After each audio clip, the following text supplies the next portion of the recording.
కార్తీక మాసం వచ్చిందంటే గ్రామాల్లో, పట్టణాల్లో కులాల వారీగా, మతాల వారీగా కార్తీక వనసామారాధన కార్యక్రమాలు నిర్వహించటం నిత్యం మనం చూస్తున్నాం. కానీ దీనికి భిన్నంగా గత 15 సంవత్సరాల నుండి కులాలకు, మతాలకు అతీతంగా గ్రామస్తులంతా కలిసి ఐకమత్యంగా వనభోజనం నిర్వహిస్తూ ఆదర్శంగా నిలుస్తున్నారు కావడిగుండ్ల గ్రామస్తులు. భద్రాద్రి కొత్తగూడెం జిల్లాలోని అశ్వారావుపేట మండలం మారుమూల గ్రామం కావడిగుండ్ల. ప్రతి సంవత్సరం కార్తీక మాసం రాగానే వీరు గ్రామ ప్రజల ఐక్యతను చాటుతున్నారు. గ్రామస్తులంతా కలిసి సమావేశం ఏర్పాటు చేసుకుని ఒకే వేదికపై వనభోజనాలు నిర్వహిస్తూ స్నేహపూర్వక వాతావరణాన్ని కొనసాగిస్తున్నారు. కులాల వారీగా, మతాల వారీగా విడిపోయి ఎవరికి వారే యమునా తీరే అన్నట్లుగా కులాల వారీగా వనభోజనాలు నిర్వహిస్తూ ఐక్యతను కోల్పోతున్న ఈ తరుణంలో కావడిగుండ్ల గ్రామంలో మాత్రం గత 15 సంవత్సరాలుగా ఐక్యతను చాటుతూ నూతన సంప్రదాయాన్ని కొనసాగిస్తున్నారు. అంతేకాకుండా కావడిగుండ్ల గ్రామానికి అనేక విషయాల్లో ఒక ఐక్యత ప్రదర్శిస్తున్న చరిత్ర ఉన్నది. జిల్లాలోనే ఒక ఆదర్శ గ్రామంగా కూడా కావడిగుండ్ల వెలుగొందింది. ప్రస్తుతం నడుస్తున్న రాజకీయాలు ప్రజలను అనేక ప్రలోభాలతో విడదీసి ప్రజల మధ్య ఐక్యతను దెబ్బతీస్తున్న ఈ తరుణంలో మండలంలోని మిగతా గ్రామాలకు భిన్నంగా కావడిగుండ్ల గ్రామంలో స్నేహపూర్వక సంబంధాలు ప్రతిబింబిస్తున్నాయి. వనభోజనాల సందర్భంగా గ్రామస్తులంతా కలిసి ఆహ్లాదకరమైన వాతావరణంలో వంటలు వండుకొని సహపంక్తి భోజనాలు చేశారు. ఈ కార్యక్రమానికి గ్రామస్తులు, వివిధ శాఖల అధికారులు, ప్రజలు పెద్ద ఎత్తున పాల్గొన్నారు.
సంవత్సరం కావడగొండ కన్నాయిగూడెం గ్రామ పంచాయతీ పరిధిలో కార్తీక వనమాస భోజనాలు కులాలకు అతీతంగా చిన్న పెద్ద తేడా లేకుండా అందరూ కలిసి ఘనంగా వన భోజనాలు నిర్వహించడం జరుగుతుంది.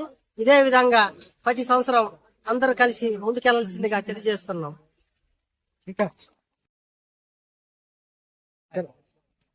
కార్తీక మాసం సందర్భంగా ఆఖరి రోజు అవటంలో ఈ కాడుగుళ్ళ కన్నాయిగూడెం అదనపు పంచాయతీ పరిధిలో భక్తులందరూ కులంతో నిమిత్తంగా అందరూ కలిసికట్టిగా ఈ వన భోజనాల కార్యక్రమం చేస్తూ అందరూ మిసి కలిసికట్టుగా ఉంటున్నారు. అలాగే ప్రతి సంవత్సరం కూడా ఇక్కడ చిన్న గుబ్బల మంగమ్మ గుడి నిర్మించిన కాడనేసి ఈ వన భోజన కార్యక్రమం చేస్తున్నారు. అంతకు ముందు ఉసిరి చెట్టు కాడ చేసేవాళ్ళు. ఇప్పుడు ఈ గుడి నిర్మించిన కాడనేసి ఈ గుడి కాడ మొత్తం 2 పంచాయతీ ప్రజలంతా అందరూ కలిసికట్టుగా ఈ కార్యక్రమాన్ని విజయవంతంగా చేస్తున్నారు. అలాగే ముందు ఇంకా ఘనంగా చేయటానికి అందరూ ఈ 2 పంచాయతీ ప్రజలంతా ముందుకు వస్తున్నారు. చాలా సంతోషం. కాబట్టి ఇలాగే ముందుకు కొనసాగాలని మేము ఆశిస్తున్నాం. సంవత్సరం లాగే ఈ సంవత్సరం కూడా 2 పంచాయతీల పరిధిలో మా గ్రామ ప్రజలు పంచాయతీ 2 పంచాయతీల ప్రజలందరూ కలిసి ఐకమత్యంతో కులాలతో సంబంధం లేకుండా ప్రతి సంవత్సరం ఈ సంవత్సరం ఐకమత్యంగా కార్తీక మాసం వనభోజనాలు జరుపుకుంటున్నాం. సారా సంతోషంగా ఉంది. ప్రతి సంవత్సరం కూడా ఇలాగే జరుపుకుంటాం. మా కావడిగొండ గ్రామంలో గత 15 సంవత్సరాలుగా కులాలకు అతీతంగా కుల భోజనాలు కాకుండా అన్ని కులాలు కలిపి వనభోజనాలు ఏర్పాటు చేయడం జరుగుతుంది. ఈ సంవత్సరం కూడా ఎప్పటిలాగానే వనభోజనాలు జరుపుకున్నామండి. ఇలాగే జరగాలని ఆ దేవుడిని కోరుకుంటున్నాం. మా కావడగొండ గ్రామంలో వనభోజనాలు 15 సంవత్సరాల నుంచి పెట్టుకుంటున్నాం. కానీ అందరం కలిసిమెలిసి పెట్టుకుంటాం. ఏ కులం పరంగా ఆ కులం పెట్టుకోం. అన్ని కులాలు కలిసి అందరం ఒకే కట్టుగా ఒకే చోట చేసుకుంటాం. ఎప్పుడు ఇలాగే జరగాలని కోరుకుంటున్నాం.